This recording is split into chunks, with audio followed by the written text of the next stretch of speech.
നിങ്ങൾ MBBS കഴിഞ്ഞവരാവട്ടെ, BDS കഴിഞ്ഞവരാവട്ടെ, BSc nursing കഴിഞ്ഞവരാവട്ടെ, എന്ത് കഴിഞ്ഞാലും അവർ നേരെ അവരുടെ എക്സാംസ് എഴുതണമെന്ന് പറയും അല്ലേ? എന്തൊക്കെയാണ് അവരുടെ എക്സാംസ്? പ്ലാബ്. നൈസ്. എത്ര പേർക്ക് അറിയാം പ്ലാബ് ഇപ്പം മാറുക എന്നുള്ളത് 2024 കൈവക്കാവോ? അറിയുന്നവര്?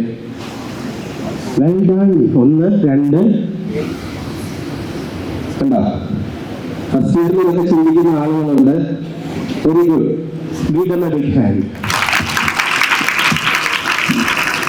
കാരണം ഫസ്റ്റ് ഇയർ സബ്ജക്ട്സ് തൊട്ട് ഇതിൻ്റെയൊക്കെ ബേസിക് ആണ്. ഫസ്റ്റ് ഇയർ സബ്ജക്ട്സ് തൊട്ടുള്ള ക്വസ്റ്റ്യൻസ് ഈ പരീക്ഷകളിലൊക്കെ ഉണ്ട്. ഫൈനൽ ഇയർ കഴിഞ്ഞ് ഹൗസ് സർജൻസി കഴിഞ്ഞ് ഇനി എന്തെന്ന് ആലോചിച്ചിട്ട് ഈ പരീക്ഷയൊക്കെ ഞാൻ എഴുതാമെന്ന് തീരുമാനിച്ചാൽ പിന്നെയും നമുക്കൊരു 2 3 കൊല്ലം ഇതിൻ്റെ പുറകെ നടക്കേണ്ടി വരും. എനിക്കൊന്നും ഇത് പറഞ്ഞു തരാൻ ആരും ഇല്ലായിരുന്നു ഫസ്റ്റ് ഇയറിൽ. ഫൈനൽ ഇയറിൽ ഹൗസ് സർജൻസി കഴിഞ്ഞിട്ട് ഇല്ല, ഞാനൊന്നും ഇത് കേട്ടിട്ട് പോലും ഇല്ല ആ സമയത്ത്. പ്ലാബ് എന്താണെന്ന് എനിക്ക് അറിയില്ലായിരുന്നു.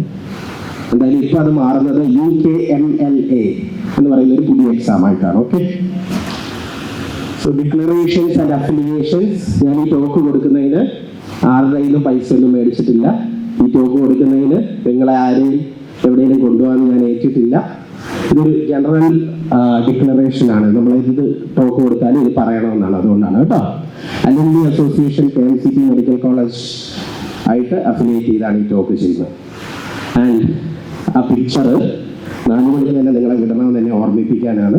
ഇല്ല, അതിനു മുമ്പ് ഇത് UK ഒരു ഹോസ്പിറ്റലിന്റെ വാർഡിൽ വെച്ച് ഞാൻ ക്ലിക്ക് ചെയ്ത പിക്ചറാണ്. ഇതെടുക്കാൻ കാരണം അവിടെ മഹാത്മാഗാന്ധിയുടെ ഒരു ഫോട്ടോ വെച്ചിരിക്കുന്നു. അപ്പൊ ഞാൻ ഭയങ്കര ക്യൂരിയസ് ആയിരുന്നു. വാവ്, great. Be the change that you wish to see in the world. Be the change. നമുക്ക് എന്തെങ്കിലും മാറ്റം വരുത്തണമെങ്കിൽ ആദ്യം മാറേണ്ടത് നമ്മൾ തന്നെയാണ്. അല്ലേ? തുടങ്ങിയോ? സോ UKയില് general medical council, general dental council, ഇങ്ങനെ 2 റെഗുലേറ്ററി അതോറിറ്റീസ് ആണ് ഉള്ളത്. ജനറൽ മെഡിക്കൽ കൗൺസിൽ നമ്മുടെ നാഷണൽ മെഡിക്കൽ കമ്മീഷൻ പോലെ NMC എന്നാണല്ലോ ഇപ്പോൾ. ഞങ്ങളുടെയൊക്കെ സമയത്ത് NCI ആയിരുന്നു, മെഡിക്കൽ കൗൺസിൽ ഓഫ് ഇന്ത്യ. അത് മാറിയിട്ട് ഇപ്പോൾ നാഷണൽ മെഡിക്കൽ കമ്മീഷനായി. ഇപ്പൊ നിങ്ങൾക്കൊക്കെ പുതിയ എക്സാം ആണ് എഴുതേണ്ടത്. എന്താ എക്സാമിന്റെ പേര്? നെക്സ്റ്റ്. എത്ര രസമുള്ള പേരാണല്ലേ? അതുപോലെ തന്നെയാണ് UKയിൽ പഠിച്ചിരിക്കുന്നവരും UKയിലെ MBBS ഗ്രാജുവേറ്റ്സും ഈ പരീക്ഷ എഴുതണം. UKMLA. ഈ UKMLA അല്ലെങ്കിൽ പ്ലാബില് 2 പാർട്സ് ആണുള്ളത്. അപ്പൊ അതിലേക്ക് വരുന്നതിന് മുമ്പ് ഇന്ത്യയിൽ പ്രാക്ടീസ് ചെയ്യാൻ നിങ്ങൾ എന്തെങ്കിലും ലാംഗ്വേജ് എക്സാംസ് എഴുതുന്നുണ്ടോ? ഇല്ല. ലാംഗ്വേജ് അറിഞ്ഞിരിക്കണോ? അറിഞ്ഞിരിക്കണ്ടേ? വേണം. കേരളത്തിൽ പ്രാക്ടീസ് ചെയ്യുമ്പോൾ ഏതൊക്കെ ലാംഗ്വേജ് അറിയണം? ഇല്ല. ഹിന്ദി അല്ലേ? ഞങ്ങളുടെ ഹൗസ് സർജൻസിക്ക് KMCT മെഡിക്കൽ കോളേജില് ഞങ്ങള് എമർജൻസി മെഡിസിൻ ഡിപ്പാർട്ട്മെന്റിൽ ഇപ്പോൾ ഉള്ള ഇവിടെ ഞങ്ങൾ സൂച്ചർ ചെയ്തുകൊണ്ടിരിക്കുകയാണ്. അപ്പോൾ ഒരു ബംഗാളി, അന്ന് ഇവിടെ മുഴുവൻ പണി നടന്നുകൊണ്ടിരിക്കുക, ഒരു ബംഗാളി വന്നിട്ട് പറഞ്ഞു, എൻ്റെ കൂടെയുള്ള കൊളീഗിന് ഹിന്ദിയിൽ അയാളോട് പറഞ്ഞ് മനസ്സിലാക്കാൻ അറിയില്ലായിരുന്നു. അയാൾ പറഞ്ഞു, ഹിന്ദി ഹമാരാ രാഷ്ട്രഭാഷ ഹൈ, പെഹലെ തും ഹിന്ദി സീഖോ ഫിർ ഡോക്ടർ ബനാओ. ഞാൻ എപ്പോഴും ഓർത്തിരിക്കുന്ന ഒരു ഡയലോഗാണ്. അത് തന്നെ UK പറയുന്നത്. പെഹലെ തും ഇംഗ്ലീഷ് സീഖോ. English certification is important. അത് UK മാത്രമല്ല, ഓസ്ട്രേലിയ, കാനഡ തുടങ്ങിയ US of course English speaking ഏത് രാജ്യത്ത് പോകണമെങ്കിലും നിങ്ങൾക്ക് ഇതിൻ്റെ സ്കോർ വേണം. ഇതിൻ്റെ സ്കോർ എന്തൊക്കെയാണ്? +2 ലെവൽ ഇംഗ്ലീഷാണ് ടെസ്റ്റ് ചെയ്യുന്നത്. വലിയ ഇംഗ്ലീഷ് ലിറ്ററേച്ചറോ നിങ്ങളെ BA MA പഠിച്ച ഇതൊന്നും അല്ല ചോദിക്കുന്നത്. +2 level reading, speaking, listening, writing. ഈ 4 മേഖലകളിലും 7 എന്നുള്ള സ്കോർ വേണം. ഓവറോൾ 7.5. OET കേട്ടിട്ടുണ്ടോ? OET കേട്ടിട്ടുള്ളവരൊന്നും കേട്ടിട്ടില്ല, മോശമാണ്. കാരണം ഞാൻ ഇന്ന് ഡ്രൈവ് ചെയ്ത് തൃശ്ശൂർ മുതൽ ഇവിടെ കോഴിക്കോട് വരെ വരുന്നിടത്ത് മിനിമം 30 ഫ്ലക്സ് എങ്കിലും കണ്ടു. IELTS OET training, IELTS OET training അല്ലേ? എന്തിനു വേണ്ടി ഇതൊക്കെ നടത്തുന്നത്? വിസ കിട്ടാൻ. ആ രാജ്യങ്ങളുടെ വിസ കിട്ടണമെങ്കിൽ ഇംഗ്ലീഷ് ലാംഗ്വേജ് മസ്റ്റാണ്. OET is occupational English test. ഡോക്ടേഴ്സിനും നഴ്സസിനും കുറച്ചുകൂടെ എളുപ്പമാണ്. ഞാനും എഴുതിയത് അതാണ്, അതുകൊണ്ടാണ് പറയുന്നത്. അതാകുമ്പോൾ നമുക്കൊരു ക്ലിനിക്കൽ സിനാറിയോ ഒക്കെ തന്നിട്ട് അതിനെ ബേസ് ചെയ്താണ് പരീക്ഷ നടത്തുന്നത്. B സ്കോറാണ് ആവശ്യം. ഇത് ഞാൻ പറയാൻ കാരണം എനിക്ക് അറിയുന്ന കുറേ ഡോക്ടേഴ്സ് ഉണ്ട്, DM-ഉം MCH-ഉം. അതായത് അതൊക്കെയാണ് നമ്മുടെ രാജ്യത്തെ ഏറ്റവും വലിയ ഡിഗ്രികൾ, അറിയാലോ അല്ലേ? അതായത് MD പാത്വേ പോയ DM, MS പാത്വേ പോയ MCH. ഇതൊക്കെ കഴിഞ്ഞ് UK മെമ്പർഷിപ്പ് എക്സാംസ് ഒക്കെ ക്ലിയർ ചെയ്ത് നിൽക്കുന്നവരാണ്. മീൻസ് അക്കാഡമിക്കലി ബ്രില്യൻറ്റ് ആളുകളാണ്, പക്ഷേ സ്ട്രഗ്ലിംഗ് വിത്ത് ഇംഗ്ലീഷ്. അങ്ങനത്തെ പ്രശ്നങ്ങളും ഉണ്ട് നമ്മുടെ ലോകത്തുനിന്ന് മനസ്സിലാക്കാൻ വേണ്ടിയിട്ട്. പാസിംഗ് ദ പ്ലാബ് അല്ലെങ്കിൽ UKMLA, ഈ ഒരു ചെറിയ ക്ലാസ്സിൽ പ്ലാബിനെ കുറിച്ചൊരു ക്ലാസ് എടുക്കലോ UKMLA കുറിച്ചൊരു ക്ലാസ് എടുക്കലോ പോസിബിൾ അല്ല. 100 ക്വസ്റ്റ്യൻ്റെ 2 പേപ്പറേ ഉള്ളൂ. ബേസിക് നോളജ് ലെവലാണ് അസസ് ചെയ്യുന്നത്. സെക്കൻഡ് പാർട്ടിൽ ക്ലിനിക്കൽ സ്കിൽസ് ആണ് അസസ് ചെയ്യുന്നത്. ഇപ്പം നിങ്ങളുടെ എല്ലാവരുടെയും കരിക്കുലം ഇത് ബേസ് ചെയ്ത് മാറിയിട്ടുണ്ട് ഇന്ത്യയിൽ പോലും. അതാണ് നിങ്ങളുടെ OSCE അല്ലേ? എന്താണ് OSCE? ഞങ്ങൾക്ക് പരീക്ഷിച്ചിട്ടുണ്ട്, അതിൻ്റെ ഫുൾ ഫോം ഞങ്ങൾക്ക് അറിയില്ല. എന്താണോ? ഒബ്ജക്റ്റീവ് സ്ട്രക്ചേർഡ് അല്ലേ? എനിക്ക് പറ്റിയാണോ എന്നറിയില്ല. ക്ലിനിക്കൽ എക്സാമിനേഷൻ എന്താ ഓർത്തോ സാർ എന്ന് പറയാണ് ഉത്തരം. അപ്പൊ നിങ്ങൾക്ക് ഈ OSCE ഒക്കെ തരുന്നത് വെസ്റ്റേൺ പാറ്റേണിലുള്ള എഡ്യൂക്കേഷൻ ഫോളോ ചെയ്യാൻ വേണ്ടിയിട്ടാണ്. ബേസിക്കലി നിങ്ങളെല്ലാവരും പഠിക്കുന്ന മോഡേൺ മെഡിസിൻ ആണ് അല്ലേ? എന്താ മോഡേൺ മെഡിസിൻ? പുതിയതായിട്ടുള്ള മെഡിസിൻ. പുറത്തെല്ലാവരും പറയാ എവിഡൻസ് ബേസ്ഡ് മെഡിസിൻ എന്നാണ്. എവിഡൻസ് ബേസ്ഡ് കാരണം നമ്മുടെ BDS ആണെങ്കിലും MBBS ആണെങ്കിലും ഈ കോഴ്സുകൾ മാത്രമാണ് ലോകത്ത് ടൈം ടെസ്റ്റഡ് ആയിട്ട് എവിഡൻസ് ബേസ്ഡ് ആയിട്ട് നടക്കുന്നത്. ഈ പറഞ്ഞ പോലെ ഇന്ത്യയിൽ നിന്ന് പോകുമ്പോൾ UK-ക്കാർക്ക് അറിയില്ല നിങ്ങൾ ഇതൊക്കെ ഇംഗ്ലീഷിലാണോ പഠിച്ചതെന്ന്. അതായത് നിങ്ങളുടെ കോഴ്സ് ഇംഗ്ലീഷിലാണോ നടത്തുന്നത് എന്നുള്ള ഒരു ബേസിക് സർട്ടിഫിക്കറ്റ് അടക്കം ഈ പ്ലാബിന് ചോദിക്കും. or obtaining any acceptable post graduate qualification. ഈ പോസ്റ്റ് ഗ്രാജുവേറ്റ് ക്വാളിഫിക്കേഷൻ റൂട്ടിലാണ് ഞാനൊക്കെ പോയത്. അതാണ് MRCP, member of royal college of physicians. General medicine കഴിഞ്ഞ ഒരാൾക്ക് എഴുതാൻ പറ്റുന്ന ഒരു പരീക്ഷയാണ് MRCP. 3 പാർട്ടാണുള്ളത്. Part 1, part 2, PACES. പേസസ് എന്ന് പറഞ്ഞാൽ ക്ലിനിക്കൽ എക്സാമിനേഷൻ. ഓക്കെ, ഇതുപോലെ തന്നെ സർജറിയിലാണ് MRCS, എമർജൻസി മെഡിസിൻ. അതിപ്പോൾ ഒരു അപ്കമിങ് ട്രെൻഡിങ് ആയിട്ടുള്ള ഫീൽഡാണ് MRChem, membership of royal college of emergency medicine. ഇപ്പൊ എൻ്റെ അറിവിൽ ഏറ്റവും കൂടുതൽ മലയാളി ഡോക്ടേഴ്സ് എനിക്കറിയുന്നവർ UK-ലുള്ളത് MRChem കഴിഞ്ഞവരാണ്. പിന്നെ MRCP-CH അല്ലെ child health, paediatrics, psychiatry, pathology, radiology, oncology, ഏത് സബ്ജക്റ്റ് എടുത്താലും അതിലൊരു പോസ്റ്റ് ഗ്രാജുവേറ്റ് എക്സാം ഉണ്ട്. പോസ്റ്റ് ഗ്രാജുവേറ്റ് എക്സാം ആയതുകൊണ്ട് തന്നെ കുറച്ചുകൂടെ ഒരു ഹയർ ലെവലിലുള്ള ക്വസ്റ്റ്യൻസും ഹയർ ലെവലിലുള്ള എക്സാമിനേഷൻ രീതിയുമായിരിക്കും ഇത്. ഇതിനുള്ള വെബ്സൈറ്റ്സ് ഏതൊക്കെയാണുള്ളത് ഫോളോയിങ് സൈറ്റ്സ് ഞാൻ പറയുന്നുണ്ട്. ഇതുവരെ പറഞ്ഞതിൽ എന്തെങ്കിലും സംശയങ്ങൾ ചോദിക്കാനുണ്ടോ? ഞങ്ങളെല്ലാം നല്ല കുട്ടികളാണ്. എൻ്റെ അമ്മ ടീച്ചറാണ്. അപ്പം അമ്മ എപ്പോഴും പറയും പരീക്ഷയ്ക്കൊക്കെ പോകുമ്പോൾ നമുക്ക് ടെൻഷനൊന്നും ഇല്ലല്ലോ. സംശയം ആരെങ്കിലും ചോദിച്ചില്ലെങ്കിൽ ഒന്നെങ്കിൽ അവനെല്ലാം മനസ്സിലായി, അല്ലെങ്കിൽ ഉള്ളതാണ് നമ്മളെല്ലാവരും. ഒന്നും മനസ്സിലായിട്ടില്ല, അതുകൊണ്ട് ഞങ്ങൾക്കിപ്പോൾ പ്രത്യേകിച്ചൊന്നും ചോദിക്കാനില്ല അല്ലേ?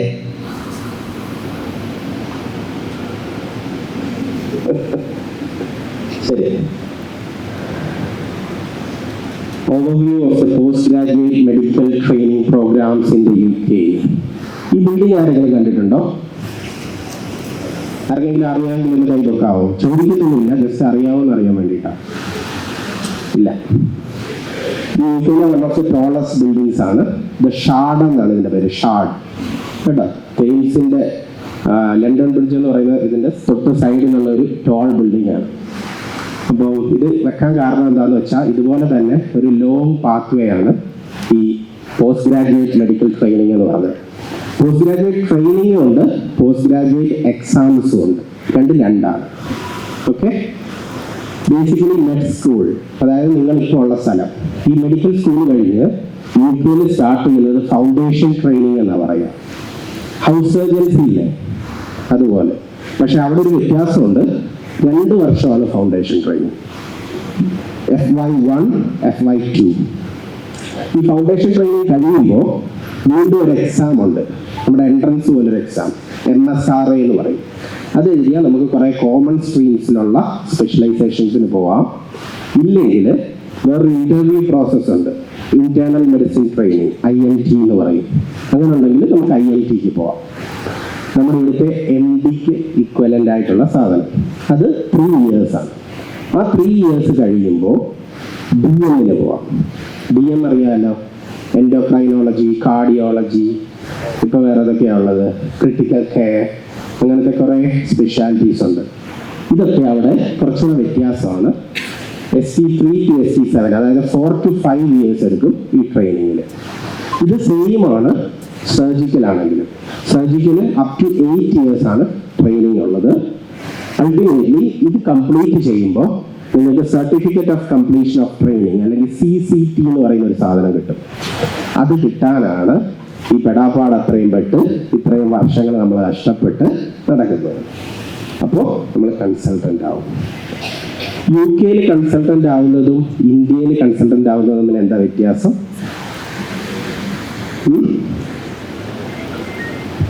ഇവിടെ നമ്മൾ 3 years MD കഴിഞ്ഞ ഉടനെ നമുക്ക് ഏത് ഹോസ്പിറ്റലിൽ പോയാലും നമ്മളെ കൺസൾട്ടൻ്റ് ആക്കും.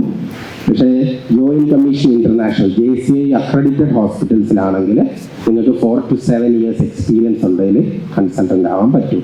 കാരണം ഇന്റർനാഷണലി നമുക്ക് പോസ്റ്റ് ഗ്രാജുവേറ്റ് ആയിട്ട് ഒരു 7 years എക്സ്പീരിയൻസ് ആണെങ്കിൽ കൺസൾട്ടൻ്റ് ആവാൻ പറ്റുള്ളൂ.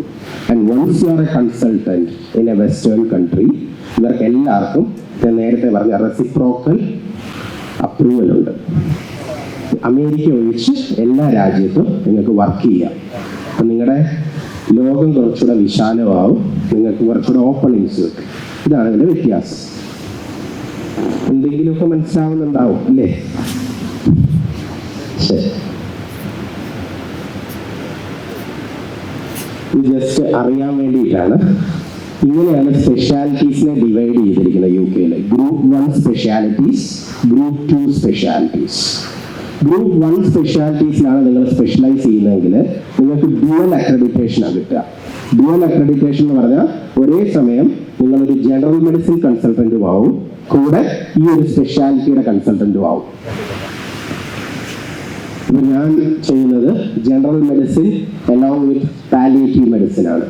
നിങ്ങൾക്ക് കാണാം ഗ്രൂപ്പ് 1 സ്പെഷ്യാലിറ്റിയിലുള്ളതാണ്. So once I am a consultant, I be a dual consultant in these 2 specialities. അതുപോലെ തന്നെ ട്രിപ്പിൾ സ്പെഷ്യാലിറ്റി ചെയ്യാം, ഒരേ സമയം 3 സ്പെഷ്യാലിറ്റി. ഇൻറ്റൻസീവ് കെയർ മെഡിസിൻ എടുക്കുന്നവർക്കുള്ള പാത്വേ ആണത്. അതെടുക്കുന്നവർക്ക് intensive care medicine, renal medicine അല്ലെങ്കിൽ നെഫ്രോളജി ആൻഡ് ജനറൽ മെഡിസിൻ, ഇത് 3 കൂടെ ഒരുമിച്ച് ചെയ്യാം. ഈ പറഞ്ഞ സെയിം ടൈം ഫ്രെയിമിലാണ് പറയുന്നത്, ഈ പറയുന്ന 5 to 7 years. അപ്പം മിനിമം ടൈം മാക്സിമം അച്ചീവേഴ്സ് ഉണ്ടെങ്കിൽ ഇതൊക്കെ ചെയ്യാം. But ultimately life is not a race. Take your own time, relax, success will follow എന്നുള്ളതാണ് ജനറൽ റൂൾ. ഇന്ത്യയിലെ പോസ്റ്റ് ഗ്രാജുവേഷനും UK പോസ്റ്റ് ഗ്രാജുവേഷനും തമ്മിലുള്ള വ്യത്യാസം എന്താണെന്നുള്ളത് ചുരുക്കത്തിലൊന്ന് പറയാം. പോസ്റ്റ് ഗ്രാജുവേഷൻ ട്രെയിനിങ് ആയിരിക്കുമ്പോഴും നിങ്ങളുടെ വർക്കിംഗ് അവേഴ്സ് സെയിം ആയിരിക്കും.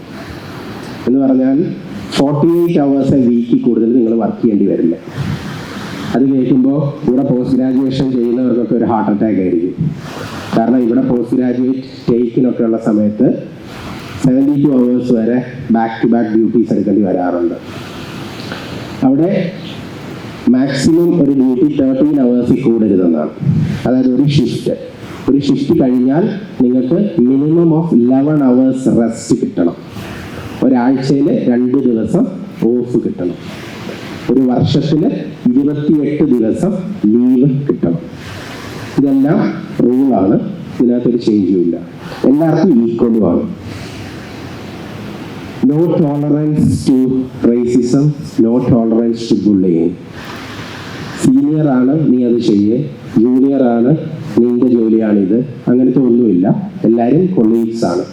70 വയസ്സ് കഴിഞ്ഞ കൺസൾട്ടൻസ് പോലും നമ്മളോട് പറയാം അവരെ പേരെടുത്ത് വിളിക്കാൻ. അതെനിക്ക് ഭയങ്കര ഒരു ചേഞ്ച് ആയിരുന്നു ഞാൻ പോയപ്പോൾ. എന്താണെന്ന് വെച്ചാൽ നമുക്ക് ഈ സാർ മാഡം വിളിച്ച് ശീലിച്ചിട്ട് നമ്മളവിടെ ചെല്ലുമ്പോഴത്തേക്കും hi mister Anderson, how are you എന്ന് ചോദിക്കുമ്പോൾ മിസ്റ്റർ ആൻഡേഴ്സൺ. സർജൻസിനെ മിസ്റ്റർ എന്നാണ് വിളിക്കുക കേട്ടോ, ഡോക്ടർ ചേർത്ത് വിളിക്കില്ല അവരെ. അപ്പോൾ സർനെയിമാണ് നമ്മൾ വിളിക്കുക. അല്ലെങ്കിൽ ഡോക്ടർ ഡേവിഡ്സൺ എന്നൊക്കെ വിളിക്കുമ്പോൾ നമുക്കൊരു സാറല്ലേ മാഡം ചേർത്ത് വിളിക്കണ്ടേ എന്നുള്ളതായിരുന്നു. പക്ഷെ അത് അവരുടെ ഒരു വർക്ക് കൾച്ചറാണ്, കൾച്ചർ ഡിഫറൻസ് ആണത്. കാരണം എല്ലാവരും ഈക്വലായിട്ട് കാണുക, എല്ലാവരുമായിട്ട് ഒരുപോലെ ഇടപെടുക എന്നുള്ളൊരു കാര്യം കൊണ്ട് വരുന്നതാണത്. അതുപോലെ ഈ ഗ്രൂപ്പ് 2 സ്പെഷ്യാലിറ്റീസിൽ ട്രെയിനിങ് ടൈം കുറച്ചുകൂടെ കുറവാണ്. 2 ഇയേഴ്സിൽ മെഡിസിൻ ട്രെയിനിങ്ങിന് ഈ ഗ്രൂപ്പ് 2 സ്പെഷ്യാലിറ്റിയിലോട്ട് ജമ്പ് ചെയ്യാം. ഗ്രൂപ്പ് 2 സ്പെഷ്യാലിറ്റി അനദർ 2 to 3 ഇയേഴ്സേ ഉള്ളൂ. ഇത് കൂടാതെ കോമൺ ആയിട്ടുള്ള ഒരു സ്പെഷ്യാലിറ്റി ഉണ്ട്, ജനറൽ പ്രാക്ടീസ് അല്ലെ GP. ഇത് നിങ്ങളുടെ F2 കഴിഞ്ഞ് 3 വർഷത്തെ ട്രെയിനിങ് കൊണ്ട് നിങ്ങൾക്ക് കംപ്ലീറ്റ് ചെയ്യാൻ പറ്റും. ഓക്കെ, ഫോർ ഡെന്റിസ്റ്റ് നിങ്ങൾക്ക് എല്ലാവർക്കും എഴുതാനുള്ള ഒറ്റ എക്സാമേ ഉള്ളൂ, ORE. അറിയാവോ, കേട്ടിട്ടുണ്ടോ? ORE exams. അത് ഓവർസീസ് ഗ്രാജുവേറ്റ്സിന് വേണ്ടിയുള്ള എക്സാമാണ്. ആ എക്സാം UK വെച്ചാണ് അൺഫോർച്ചുനേറ്റ്ലി നടത്തുന്നത് കൂടുതലായിട്ടും. അതിൻ്റെ സീറ്റ്സ് കിട്ടാൻ വലിയ പാടാണ്. ഓപ്പൺ ചെയ്യുന്ന ദിവസം തന്നെ ഇരുന്നാലേ അത് കിട്ടും. ഹൈലി കോമ്പറ്റീറ്റീവ് ആണ് അവിടുത്തെ ഡെന്റൽ ഫീൽഡിലെ എൻട്രി. ബട്ട് വൺസ് യു എൻറ്റർ, നിങ്ങൾ ജനറൽ ഡെന്റൽ കൗൺസിൽ GDCയിൽ രജിസ്റ്റർ ചെയ്ത് കഴിഞ്ഞാൽ ഭയങ്കര ഓപ്പർച്യൂണിറ്റീസ് ആണ്. എന്ന് പറഞ്ഞാൽ നിങ്ങൾക്ക് സ്പെഷ്യലൈസേഷൻ ആണെങ്കിലും ഇല്ലെങ്കിൽ കോസ്മെറ്റോളജി അങ്ങനത്തെ എന്തിലെങ്കിലും പോകാനാണെങ്കിലും ഒരുപാട് ഓപ്ഷൻസ് ഉണ്ട്. നിങ്ങൾക്ക് വേണ്ടിയുള്ള സ്ലൈഡ് ഇല്ല, അതുകൊണ്ടാണ് ഇത് പറയുന്നത് കേട്ടോ. ഓക്കെ ആണോ? മാസ്റ്റേഴ്സ് ഡിഗ്രി എന്ന് പറയുന്ന ഒരു ഓപ്ഷൻ ഉണ്ട്. അപ്പം മാസ്റ്റേഴ്സ് ഡിഗ്രി യൂഷ്വലി ഇവിടുന്ന് ഈ കുറേ പരസ്യങ്ങൾ നിങ്ങൾക്ക് കാണാം. MSc ചെയ്യാം, PhD ചെയ്യാം, ഒരേ സമയത്ത് UK-യിൽ MD കിട്ടും എന്നൊക്കെ പറഞ്ഞിട്ട്. UK-യിലെ MDക്ക് ആസ് എ ക്ലിനിക്കൽ ഡിഗ്രി അവിടെ വാല്യൂ ഒന്നുമില്ല. നിങ്ങൾക്ക് അതുകൊണ്ട് രജിസ്ട്രേഷനും കിട്ടില്ല. രജിസ്ട്രേഷൻ കിട്ടണമെങ്കിൽ ഈ പ്ലാബ് അല്ലെങ്കിൽ MRCP പാത്വേ തന്നെ പോയാൽ രജിസ്ട്രേഷൻ കിട്ടും. അപ്പോൾ ഒരുപാട് പത്രപരസ്യങ്ങൾ നമുക്ക് കാണാം. UK-യിൽ MD കിട്ടും, UK-യിൽ MSc ചെയ്യാം, UK-യിൽ PhD ചെയ്യാം എന്നൊക്കെ പറഞ്ഞിട്ട്. MSc PhD ഒക്കെ അക്കാഡമിക് ഡിഗ്രീസ് ആണ്, അല്ലെങ്കിൽ റിസർച്ച് ഓറിയന്റഡ് ഡിഗ്രീസ് മാത്രമാണ്. Okay, so why UK? എന്തിനു വേണ്ടിയിട്ടാണ് ഒരു ഡോക്ടർ എന്നുള്ള നിലയിൽ നിങ്ങൾ UK-യിൽ പോകേണ്ടി വരിക? ബീയിങ് ആൻ ഇന്റർനാഷണൽ ഡോക്ടർ, നമ്മൾ നേരത്തെ പറഞ്ഞ പോലെ തന്നെ നിങ്ങൾ ഏതൊരു രാജ്യത്ത് പോയാലും നിങ്ങൾക്ക് അതിൻ്റെ ഒരു അക്സെപ്റ്റൻസ് കിട്ടും. ഇന്ത്യയിലെ മാത്രം രജിസ്ട്രേഷൻ കൊണ്ട് നമുക്ക് വർക്ക് ചെയ്യാവുന്ന രാജ്യങ്ങൾ കുറവാണ്. Work life balance, 8 hours duty A day, ഈ പറഞ്ഞ ലീവുകളെല്ലാം ഉണ്ട്. കുറച്ചുകൂടെ ഒരു സമാധാനപരമായിട്ടുള്ള ജീവിതമാണ്. പിന്നെ NHS ഹെൽത്ത് കെയർ, എല്ലാവർക്കും ഹെൽത്ത് കെയർ ഫ്രീ ആണ്. ഫ്രീ ആണെന്നുള്ളത് വെച്ച് അത് ഓക്കെ ആണെന്നല്ല അർത്ഥം. കാരണം അതിൻ്റെ വെയിറ്റിംഗ് ടൈംസ് ഭയങ്കര കൂടുതലാണ്.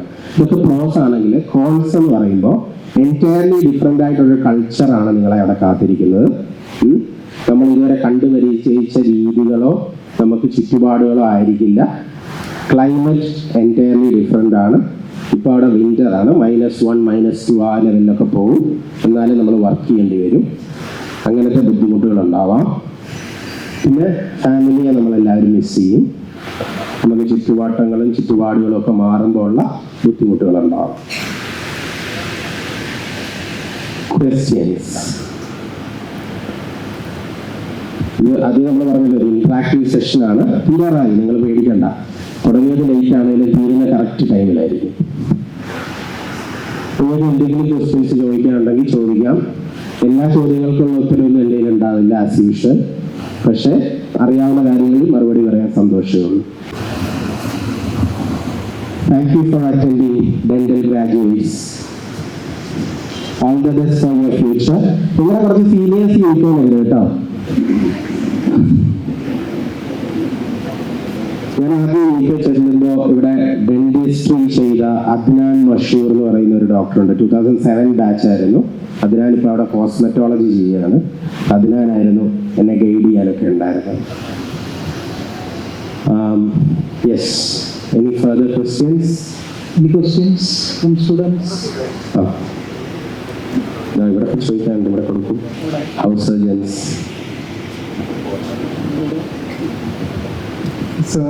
Say MBBS കഴിഞ്ഞു, ഇവിടുത്തെ പോസ്റ്റ് ഗ്രാജുവേറ്റ് എടുത്ത്, then how do you get an MRCP then?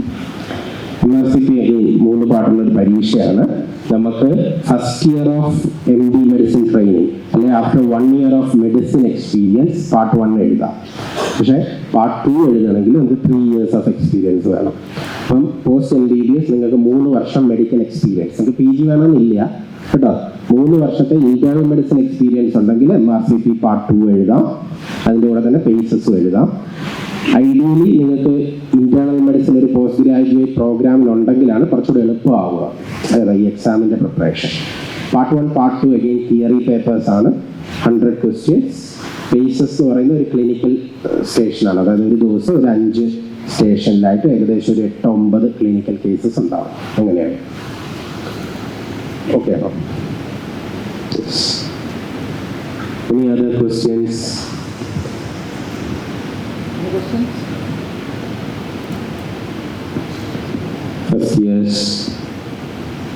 Years ആണ് ഈസി ടാർഗറ്റ്സ്. നമ്മുടെ എന്ത് പരിപാടി നടത്തിയാലും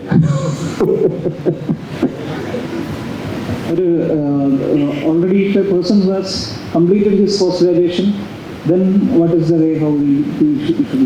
ഓൾറെഡി പോസ്റ്റ് ഗ്രാജുവേഷൻ കഴിഞ്ഞ ആൾക്ക് GMC രജിസ്ട്രേഷൻ കിട്ടണമെങ്കിൽ പോസ്റ്റ് ഗ്രാജുവേറ്റ് പാത്ത് വേസിൽ തന്നെ പോകണമെന്നാണ്. ഐഡിയലി ഏതെങ്കിലും ഒരു റോയൽ കോളേജ് എക്സാം ക്ലിയർ ചെയ്യണം. അത് കഴിഞ്ഞ് യൂഷ്വലി ക്ലിനിക്കൽ ഫെല്ലോ അല്ലെങ്കിൽ രജിസ്ട്രാർ എന്ന് പറയുന്ന ഒരു മിഡിൽ ഗ്രേഡ് പോസ്റ്റിലേക്കാണ് എത്തുക. യെസ്. Any questions? ഇപ്പം ഞാൻ MBBS കഴിഞ്ഞിട്ട് ഇവിടുത്തെ എക്സാം എഴുതി PG എടുത്ത് ഒരു ഡോക്ടർ ആവുന്നതാണോ, അതോ ഇപ്പം ഇവിടുന്ന് MBBS ചെയ്തിട്ട് ഏതൊക്കെ ലാബ് കഴിഞ്ഞിട്ട് അവിടെ പോയി ലൈക്ക് 7 to 8 years എക്സ്പീരിയൻസ് അങ്ങനെന്തല്ലോ ആയിട്ടല്ലേ കൺസൾട്ടൻ്റ് ആവും? അപ്പം അതിനുള്ള വ്യത്യാസം എന്താണ്? ഇവിടെ വേഗം ആവാൻ പറ്റുമോ? ഇവിടെ വേഗം ആവാൻ പറ്റുമോ? അത് ശരിയാണ്. അപ്പം ഇതിനകത്ത് വ്യത്യാസം എന്ന് പറഞ്ഞാൽ, ഒന്ന് ഇവിടെ വേഗം ആവുമ്പോൾ നമ്മൾ ഇവിടെ മാത്രമേ ആകുന്നുള്ളൂ. മനസ്സിലാവുണ്ടോ? ഇവിടെ അല്ലാതെ ഈ രാജ്യത്തല്ലാതെ നമുക്ക് വേറെ എവിടെ ഒരു അക്സെപ്റ്റൻസ് ഇല്ല. ഈ 3 വർഷത്തെ പോസ്റ്റ് ഗ്രാജുവേഷൻ കഴിഞ്ഞ് നമ്മളിവിടെ ചെയ്യുമ്പോൾ 7-8 വർഷത്തെ ട്രെയിനിങ് കഴിഞ്ഞ് നമ്മൾ അവിടെയാണ് ആവുന്നതെങ്കിൽ ഡയറക്റ്റ്ലി നമുക്ക് എല്ലാ രാജ്യത്തും ഒരു ഓപ്പണിംഗ് ഉണ്ട്.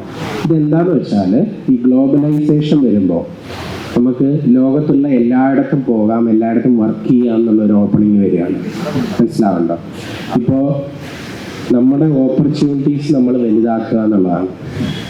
ഞാനിവിടെ വർക്ക് ചെയ്തുകൊണ്ടിരിക്കുമ്പോൾ എനിക്ക് വർക്ക് കൾച്ചറിൽ ബുദ്ധിമുട്ടുണ്ടാവുന്നു, അല്ലെങ്കിൽ എനിക്ക് പെട്ടെന്ന് ഫിനാൻഷ്യൽ ആവശ്യങ്ങൾ കൂടുന്നു.